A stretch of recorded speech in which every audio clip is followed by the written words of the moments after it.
Came to see that film, Unsane, directed by Steven Soderbergh. It's a psychological thriller. It was a brilliant film.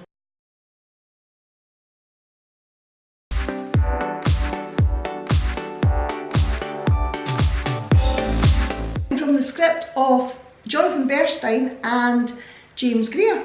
Sawyer Leonard, who plays David Strine. Good, well acted out cast. We've got Claire Foy, and she plays Sawyer Valentini. She's a British actress who's been in Watership Down and The Crown.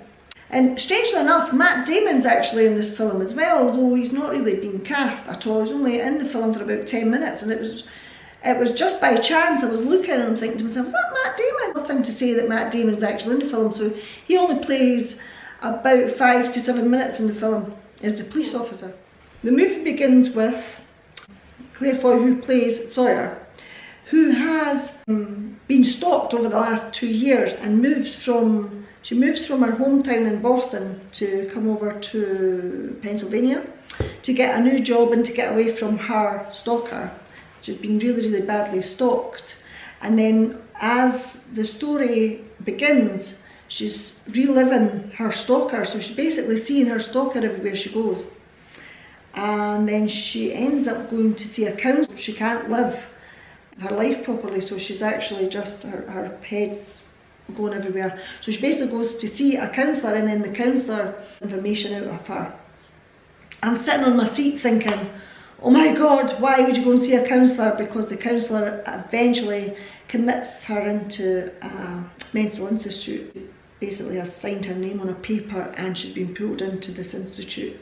And this opens the doors to all the mental trauma and everything that she's faced with. So when she goes in, the only way I could describe it is, and compare it to, would be watching something like years ago, One Flew Over the Cuckoo's Nest with Jack Nicholson, and that was pretty similar to the script on that, whereby you're sitting in your seat and you're getting so frightened thinking, oh no, oh my God, how could you, what's going to happen? And what's going to happen to her?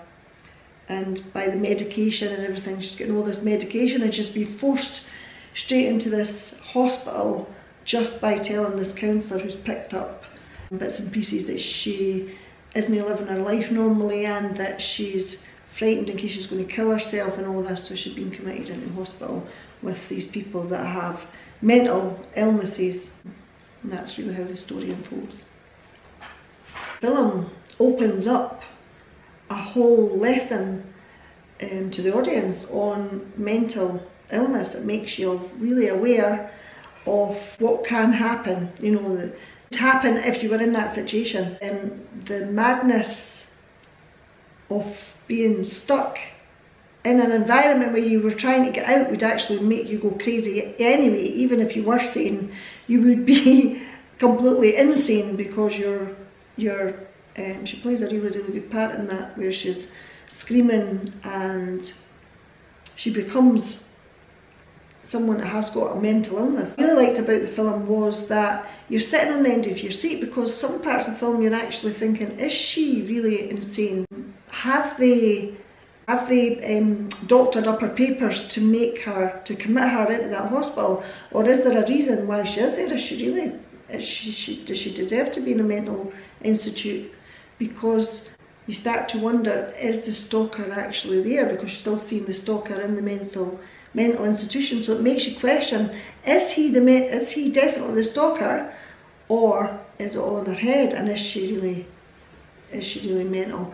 And the other thing I liked about the film was how the other actress played by the one that plays Violet in the film, which she plays a really good part in the film, and they're fighting, and the other guy, Nate, who is the reporter in the film as well, but at the very start you just see them all quite mental. It's like a mental hospital, so she's quite tough within her own right, and she's almost like she's in a prison cell and she's trying to be this strong person, whereby if anybody's coming up to her, she's fighting them off. I really like that part in the film.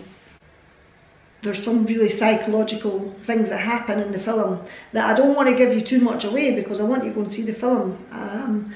There's parts where you're screaming out and there's parts, as I said, where your mind's taking you back to that dark place. You're feeling really quite, oh my goodness, how would you feel if you were in that situation? So it makes you conjure up all these things in your head, and you're going into this wee dark place, and there's a few disgusting little things that happen in the film, but I'm not going to tell you that. It'd be a surprise when you go see the film.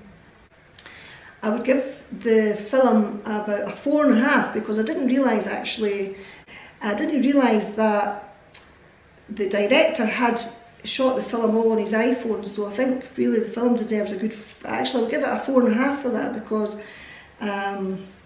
it's absolutely amazing, and just for the technological parts in the film, the genre, the cinematic work involved and everything that you would think about the whole thing, then 4.5 is well deserved for that film, for sure. Bye!